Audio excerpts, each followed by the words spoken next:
préparez une thèse et vous avez l'impression d'être submergé par la quantité de littérature à traiter. Vous désespérez, vous vous demandez comment vous allez faire pour lire tout ça. Dans cette vidéo, je vous présente une stratégie fondamentale à connaître lorsqu'on prépare une thèse. Je suis Martha Beuglin, docteur en philosophie, autrice et formatrice, experte en rédaction scientifique. J'aide des doctorantes et des doctorants de toutes disciplines dans la rédaction de leurs travaux. Vous préparez une thèse et vous vous sentez submergé par la quantité de textes à lire. Tous les titres sont prometteurs. Vous commencez à lire un texte et en note en bas de page, vous trouvez un texte qui vous intéresse ou une référence qui vous intéresse.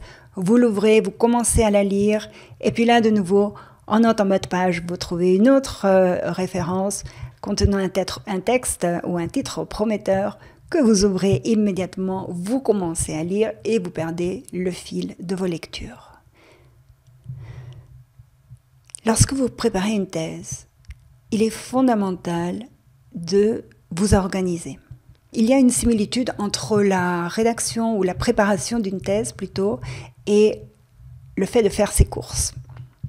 Lorsque vous faites vos courses et que vous avez un budget illimité, eh bien vous pouvez acheter tout ce qui vous passe, tout ce que vous voyez, tout ce qui vous plaît, sans vous demander si vous en avez vraiment besoin. En revanche, si votre budget est limité et que ce soir vous recevez des amis à dîner, vous avez tout intérêt, avant d'aller faire vos courses, de faire une liste de ce dont vous avez besoin et de garder cette liste sous vos yeux pendant que vous faites les courses afin de vous tenir à ce dont vous avez vraiment besoin et à résister aux tentations qui risquent d'apparaître. Lorsque vous préparez une thèse, votre budget, c'est le temps. Au début, vous avez peut-être l'impression que vous avez toute la vie devant vous. Mais très vite, vous vous rendez compte que le temps vous est compté et que vous avez beaucoup de littérature à traiter.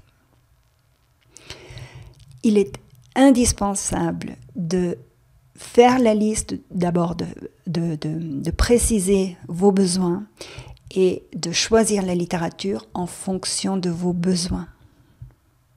Alors vous allez me dire peut-être que vous avez aussi envie de lire des textes dont vous n'avez pas forcément besoin, simplement pour enrichir votre culture générale.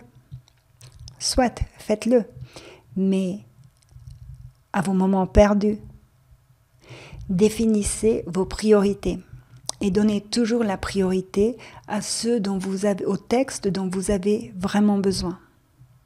Et puis laissez la lecture d'autres textes pour les moments de temps libre, si vous le souhaitez. Définissez toujours vos besoins. Vous verrez que ça vous permettra de faire des choix et de vous concentrer sur ceux dont vous aurez vraiment besoin. Ce faisant, vous diminuerez la quantité de textes à lire et vous aurez déjà une meilleure vision d'ensemble. Abonnez-vous à ma chaîne YouTube et pensez bien à cliquer sur la clochette de manière à être averti de la publication de la prochaine vidéo.